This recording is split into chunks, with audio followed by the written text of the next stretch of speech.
नमस्कार जनरल साहब, बहुत बहुत स्वागत है आपका। जय हिंद, जय भारत। अंजू, आपको और आपके दर्शकों को नमस्कार। जय हिंद सर। सर, आज तो सुप्रीम कोर्ट में नेता प्रतिपक्ष की ऐसी की तैसी हो गई। इतनी करारी फटकार पड़ी है कि सुप्रीम कोर्ट को यह कहना पड़ गया कि अगर आप सच्चे भारतीय होते तो इस तरह की बयानबाजी नहीं करते।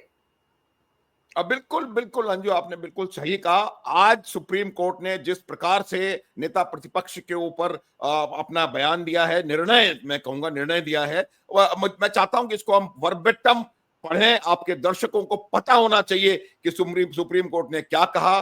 सुप्रीम कोर्ट में सोमवार को जस्टिस दीपांकर दत्ता और जब जस्टिस एजी मसीह की बेंच ने इस याचिका की सुनवाई को करते हुए कहा, आपको कैसे पता लगा कि चीन ने 2000 वर्ग किलोमीटर भारतीय जमीन पर कब्जा कर लिया है? क्या आप वहां थे? क्या आपके पास कोई विश्वसनीय जानकारी है? आप बिना किसी सबूत के बयान क्यों दे रहे हैं? अगर आप सच्चे भारतीय, इस लाइन को मैं रिपीट करना चाहूंगा अंजू, उन्होंने कहा सुप्रीम कोर्ट ने, अगर आप सच्चे भारतीय होते तो ये सब नहीं कहते। ये उनकी भारतीयता के ऊपर एक प्रश्नवाचक चिन्ह लगाया है माननीय सुप्रीम कोर्ट ने। सर, राहुल गांधी लगातार ये बोलते आए हैं, लगातार ये कहते रहे हैं कि भारत में चीन ने कब्जा कर लिया 2000 वर्ग किलोमीटर। एक बार तो यहां तक आता कि 400 किलोमीटर अंदर तक आ गए।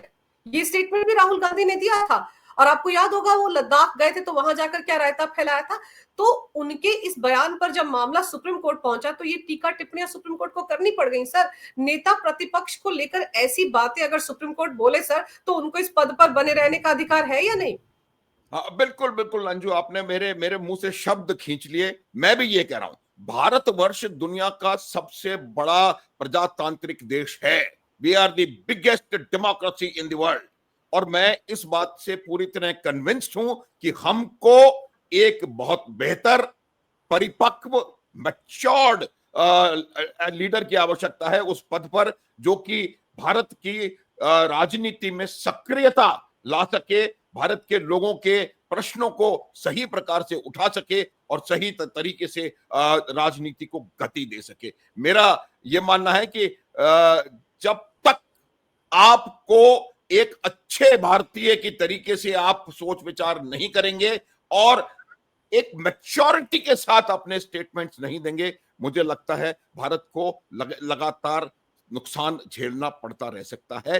कोई भी स्टेटमेंट, अंजू ये बात समझने की है, कोई भी किसी भी प्रकार का कोई आपने स्टेटमेंट दिया जो कि हमारे शत्रु देशों को लाभ पहुंचा सकता है या हमारी विदेश नीति को आघात पहुंचा सकता है या उसका प्रयोग करके कुछ और लीडर्स अपना उल्लू सीधा करके और भारत को नीचे दिखा सकते हैं, मेरे को लगता है कि उससे ज्यादा खराब बात कोई हो नहीं सकती। और पिछले 2-3 वर्षों में खास करके जिस प्रकार से लगातार स्टेटमेंट्स आए हैं, मुझे लगता है कि सुप्रीम कोर्ट ने जो आज किया वो बिल्कुल सही था और बिल्कुल उसको उनको उनको उनको इस प्रकार का एक झटका मिलना बहुत आवश्यक था। देखिए, जब आप लगातार सेना पर, सरकार पर और सेना की काबिलियत पर प्रश्न चिन्ह लगाते रहेंगे तो मुझे नहीं लगता कि ये बहुत सही बात है और ये एक बहुत अपरिपक्वता का प्रमाण है मेरे हिसाब से। सर, राहुल गांधी आरोप लगाते हैं लेकिन सबूत कभी लेकर नहीं आते। सुप्रीम कोर्ट ने भी तो यही कहा कि आपको कैसे पता कि इतने किलोमीटर जमीन पर चाइना ने कब्जा कर लिया? क्या आप वहां थे? क्या आपके पास सबूत है? ये जानकारी आपको मिली कहां से? तो सर, उनको बताना चाहिए ना कि चीन में बैठे आकर ये जानकारी दे रहे थे, ये फीडबैक दे रहे थे, ये डिक्टेशन दे रहे थे, इसलिए वो ये सब बोल रहे थे। अंजू देखो, मैं आपका आपका आपको I want to take you back a little bit. क्या होता है, आप उस समझौते को याद करो जिस समझौते पर राहुल गांधी ने लगभग 1.5 दशक पहले उसके ऊपर 2008। साइन किया। और वो कब 2008। उस साइन जब जब वो है जब वो 2008 में साइन साइन। 2008 में, वही लगभग 13-14 साल 15 साल पहले। तो मेरा ये कहने का मतलब है कि वो जो था समझौता, वो क्या था किसी को आज तक पता नहीं है। और मेरे को ऐसा लगता है कि उस समझौते में कहीं ना कहीं कोई ऐसी बात है जिससे कि ये लोग इस बात के लिए बाध्य हैं कि वो चीन की भाषा बोलें, भारत के खिलाफ चीन का पक्ष रखें। और ये बताते रहें कि चीन क्या किस प्रकार से आगे अपना बढ़ रहा है और हमारे सैनिकों पर आघात कर रहा है। मैं अंजू एक दो बातें बताता हूं आपको। ये जो समझौता साइन हुआ था, राहुल गांधी जी ने किया था, वो उस समय क्या थे किसी को पता नहीं है। मेरे को लगता है उस समय वो मेंबर ऑफ पार्लियामेंट भी नहीं थे और पीछे प्रधानमंत्री और सोनिया गांधी जी दोनों खड़े हुए हैं और इस प्रकार का समझौता दो पार्टियों के बीच में हो रहा है। अब आप समझें कि पार्टी कांग्रेस भारत में सिर्फ एक राजनीतिक पार्टी है, जबकि जो कम्युनिस्ट पार्टी ऑफ चाइना है वो चाइना को रूल करती है। उन्होंने कुछ कहा और ये क्या है उसी का मुझे लगता है उसका आफ्टर इफेक्ट ये चल रहा है। दूसरी बात ये होती है कि जब भी आप सेना की बात करते हैं, जब सैनिकों की बात, गलवान की बात करें, डोकलाम की बात करें, अरुणाचल प्रदेश में जो हुआ उसकी बात करें, उसकी सही खबर दुनिया में कोई भी नहीं दे सकता सिवाय जो सैनिक वहां पर युद्ध कर रहे हैं वो, या यहां वहां के रहने वाले लोग जो लोकल्स हैं वो भी उतनी सही तरीके से खबर वो नहीं दे सकते। और वो सेना के माध्यम से सरकार इसका जवाब दे सकती है। उस सेना ने कहा हमारा कोई नुकसान नहीं हुआ, उस सेना ने कहा हमारा एक भी, अरुणाचल की बात कर रहा हूं, एक भी हमारा सैनिक हताहत नहीं हुआ। उस सेना ने कहा हमने सैकड़ों चीनियों को खदेड़ दिया, और आप कहते हैं हमारी सेना वहां पर पिट रही है। शर्मनाक। कोई तरीका नहीं है, कोई भी दुनिया का सैटेलाइट, कोई भी चीज इसको दिखा नहीं सकती। आपको अपनी सेना पर विश्वास करना पड़ेगा। आप सेना के ऊपर, सेना के वक्तव्यों पर विश्वास नहीं करेंगे, सेना के कमांडरों की बातों पर विश्वास नहीं करेंगे, तो किस पर करेंगे अंजू? किस पर विश्वास किया जाएगा? ये बात समझने की है, ये बात हमको माननी पड़ेगी। दूसरी बात मैं बताता हूं, जिस प्रकार से गलवान में हुआ, जब दो बेलिजरेंट शक्तियां लड़ाई लड़ती हैं, तो क्या आपको लग रहा है कि सिर्फ एक ही तरफ नुकसान होगा, दूसरी तरफ बिल्कुल नुकसान नहीं होगा?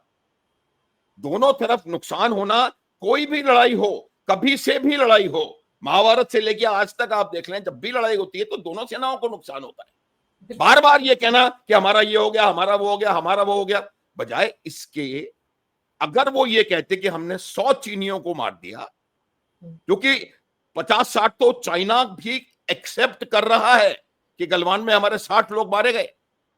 ये चाइना वही है जो कि इंफॉर्मेशन वॉरफेयर में, मिस इन्फॉर्मेशन वॉरफेयर में विश्वास रखता है। अगर वो इस बात पे एग्री कर रहा है तो कम से कम 100-125 लोग उनके, हमारे लोगों ने मारे, हमारे 20 लोगों ने सर्वोच्च बलिदान दिया।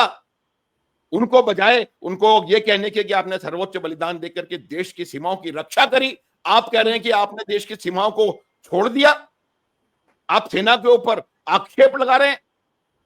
मुझे नहीं लगता कि ये किसी भी सही सोच विचार वाले राजनीति का ये हिसाब किताब हो सकता है। इसको मेरे हिसाब से इसको बहुत सीरियसली लेने की आवश्यकता है, और मैं फिर कहूंगा कि we need a better LOP।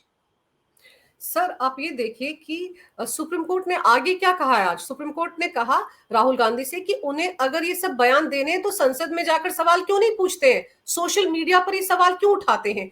उन्होंने ये भी कहा कि भारतीय सैनिकों के नुकसान को लेकर भी राहुल गांधी जो सवाल उठाते हैं वो चिंताजनक है। सुप्रीम कोर्ट ने कहा कि जब कोई लड़ाई होती है तो दोनों तरफ के सैनिक मारे जाते हैं या नुकसान होता है, तो इसमें अजीब क्या है।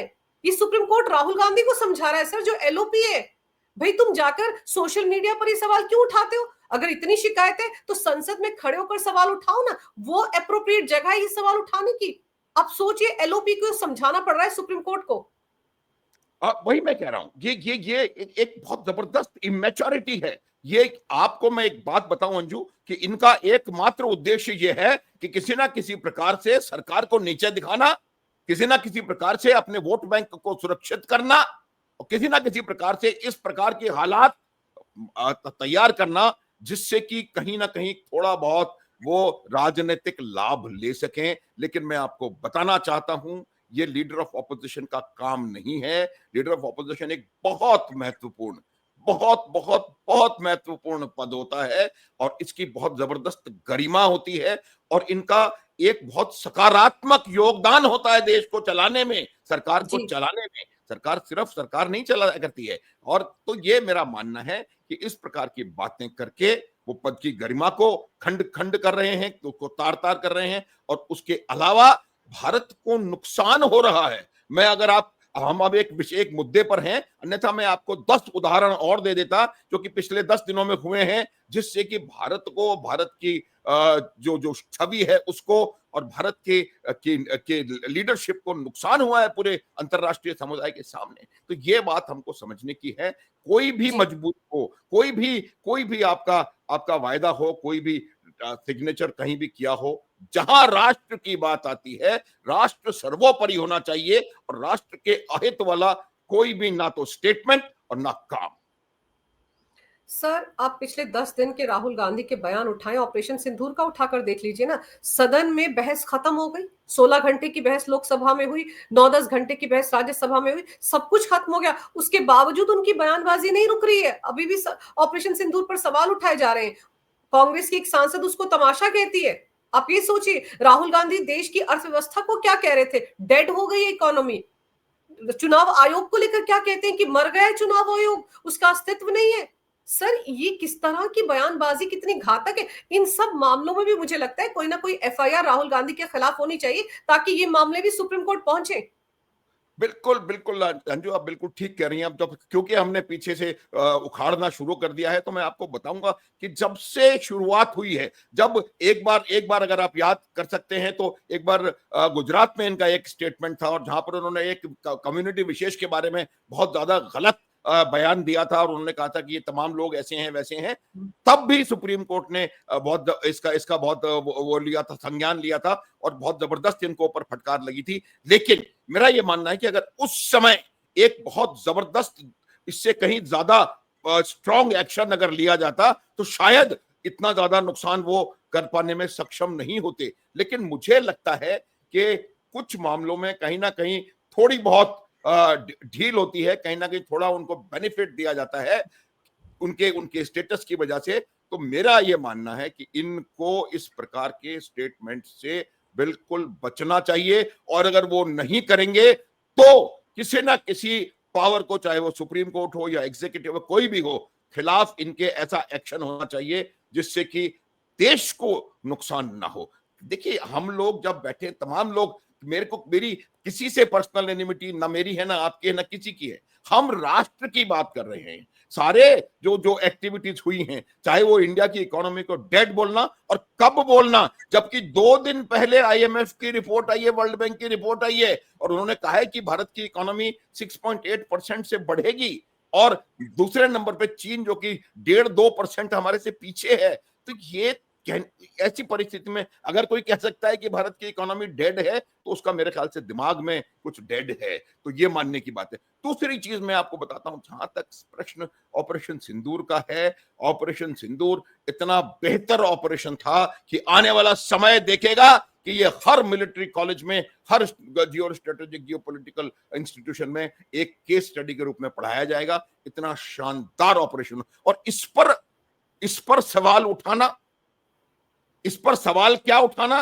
कि राफेल कितने गिरे, इस पर सवाल ये उठाना कि आप रुक क्यों गए, सेना किस प्रकार से युद्ध करेगी, ये क्या ऑपोजिशन के एक मेंबर ऑफ पार्लियामेंट जो कि असम से आते हैं, गोगोई, वो डिसाइड करेंगे कि आपने अपने पास रह के क्यों हमला किया, अंदर घुस के क्यों नहीं हमला किया। आप सेना को पढ़ा रहे हैं, आपको सेना की परिभाषा पता है, आपको सेना किस प्रकार से काम करती है, एयरफोर्स कैसे अपने अटैक्स को प्लान करती है, इसके बारे में एक लेश मात्र भी आइडिया है? आई कुछ नहीं मालूम। लेकिन स्टेटमेंट देना है, और मकसद एक ही है कि किसी ना किसी तरीके से सरकार को नीचा दिखाओ, किसी ना किसी तरीके से अपने वोट बैंक को बचाओ। राफेल के बारे में पहले भी एक बार वो बयान दे करके फंस चुके हैं, और फिर उस बयान के ऊपर सुप्रीम कोर्ट ने उनको लताड़ा था, और उनको unconditional, I repeat Anju, unconditional apologies देनी पड़ी थी। ये बहुत समय से इस प्रकार की बातें कर रहे हैं, और ये तमाम, आज मैं बता दूं आपको कि जनता इस बात को समझ रही है, और इस बात को समझ करके सही समय पर सही नतीजा इन्हीं को दिया जाएगा, ये मैं आपको गारंटी से बता सकता हूं। आज भारत की जनता जागरूक है। आज भारत की जनता ये बात मानने को तैयार नहीं है कि कोई पहलगाम के ऊपर ओछी टिप्पणी कर दे। आज भारत की जनता अपने शानदार ऑपरेशन सिंदूर के खिलाफ गलत बयानी, अगर कोई सही हुआ था तो कहो, हम भी चाहते हैं कि कोई सही तथ्य बाहर निकल करके आए ताकि हम आने वाले समय के लिए बेहतर तैयार हो सकें। लेकिन जब आपने उस युद्ध को क्लियर कट बिल्कुल एक झटके में जीता, 3.5 दिन में आपने पाकिस्तान को घुटनों पे लाके खड़ा कर दिया, उस पर आप प्रश्न चिन्ह लगा रहे हैं, उस पर आप पाकिस्तान के लिए एम्युनिशन बना करके दे रहे हैं कि भाई हम तो हार गए। आप पहलगाम के लिए कह रहे हैं कि वहां पर तो वो थे ही नहीं पाकिस्तानी। आज सिद्ध हो गया, आज पूरी तरह सिद्ध हो गया। उनके एड्रेसेस, उनके वोटर आईडी कार्ड, उनके चॉकलेट ये रैपर्स, ये वो हथियार, एम्युनिशन, सब कुछ पाकिस्तान से आया है। तीनों निश्चित रूप से पाकिस्तानी नागरिक हैं, आज प्रमाणित हो गया। बिल्कुल सुबह से दिखा रहे हैं सारे चैनल्स। तो ये और सर उसके बावजूद भी, बिल्कुल सही कह रहे हैं सर, उसके बावजूद भी इनको नजर नहीं आता। आप ये सोचिए कि राहुल गांधी को राफेल के मुद्दे पर सुप्रीम कोर्ट में माफी मांगनी पड़ी, वीर सावरकर के मुद्दे पर उन्होंने माफी मांगी, गलवान को लेकर इस तरह की टीका टिप्पणियां की, सर्जिकल स्ट्राइक पर सवाल उठाए सर, बालाकोट पर सवाल उठाए, किस किस मुद्दे पर सवाल नहीं उठाते। और फिर जब वो ये सारी बातें करते हैं सर, पाकिस्तान में हीरो बन जाते हैं, वहां की हेडलाइंस में होते हैं। अब सोचिए किस तरह से आप देश के खिलाफ चले गए हैं मोदी विरोध करते करते। और ये सबसे ज्यादा खतरनाक है, आपको सुप्रीम कोर्ट से फटकार पड़ रही है, सुप्रीम कोर्ट आपको कह रहा है कि आप सच्चे भारतीय होते तो ये सब करतूते नहीं करते सर। इससे आगे क्या बाकी बच गया सर फटकार लगाने के लिए या समझाने के लिए? अंजू देखिए, सच्चा और झूठा भारतीय नहीं होता। ये सीधा सीधा प्रश्न सुप्रीम कोर्ट ने उनके इस बात पे लगाया कि क्या आप भारतीय हैं, क्वेश्चन मार्क। अगर आप भारतीय होते तो आप इस प्रकार से भारत के खिलाफ, भारत की सेनाओं के खिलाफ, भारत की राजनीति के खिलाफ, भारत की अर्थव्यवस्था के खिलाफ, भारत के जो उन्होंने अच्छी परचेजेस करी हैं दुनिया से, रफेल हो या कुछ भी हो, उसके खिलाफ कहीं नहीं इस प्रकार के बयान देते। इररेस्पॉन्सिबल हर वो बयान जो इन्होंने पिछले 10, 15, 20 दिनों में दिया है, वो हर बयान चीन और पाकिस्तान ने अंतरराष्ट्रीय मंचों पर और अपनी मीडिया में पूरी तरह से पूरे इसको इस्तेमाल किया है, प्रयोग में लाए हैं। देखिए आप, मैं बता रहा हूं आपको कि आप किस प्रकार से राष्ट्र का, शायद वो उनको पता भी नहीं है कि वो देश का कितना नुकसान कर रहे हैं, किस तरह से ये तमाम चीजें राष्ट्र विरोध में की तरफ आपका इशारा कर रही हैं। अगर पाकिस्तान एक कोई डोजियर सबमिट करता है यूनाइटेड नेशंस में और उसमें आपका रेफरेंस होता है, तो मेरे ख्याल से इससे ज्यादा बुरी बात किसी भी भारतीय के लिए हो नहीं सकती। अगर आपका शत्रु देश कहता है कि हमारे ये लोग हमारे हैं। अभी मैंने सुना है बिलावल भुट्टो, उसकी कोई ऑथेंटिसिटी नहीं है, लेकिन बिलावल भुट्टो ने ये कहा है कि हमारे लोग तो भारत की पार्लियामेंट में बैठे हैं। कहा है। ये सुनने से पहले मुझे लगता है जिनके बारे में ये कहा गया है, उनको शर्म के मारे कहीं छुप जाना चाहिए, नजर नहीं आने चाहिए। आपका एक मेंबर ऑफ पार्लियामेंट खड़ा होकर के कहता है कि ऑपरेशन सिंदूर तो तमाशा था। ये तमाशा कर रही है आपकी सेना जान दे रही है आपके देश के लिए, उसको आप तमाशा बोल रहे हैं। आपकी सेना ने पाकिस्तान को धूल चटा दी। पाकिस्तान के 1000 ड्रोन आपके ऊपर हमला करने आए और आपको और आपकी जनता को उन 1000 ड्रोन से बचाया, और आप उसको तमाशा कह रहे हैं। मुझे लगता है ये जिस तरह की का नेतृत्व है, उसी तरह की फॉलोइंग है।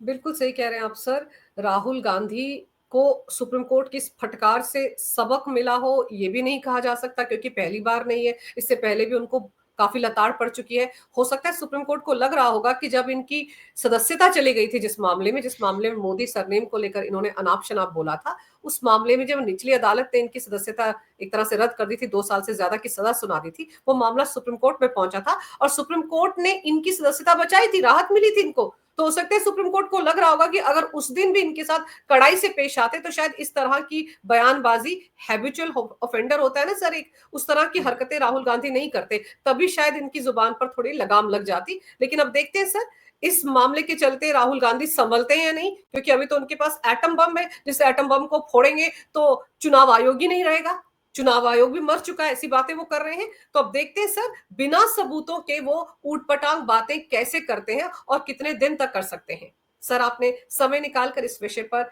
बहुत ही महत्वपूर्ण जानकारी मेरे दर्शकों को दी। आपका बहुत बहुत धन्यवाद। नमस्कार। भारत माता की जय हो। वंदे मातरम। जय हिंद। जय हिंद, जय भारत, वंदे मातरम। जय हिंद।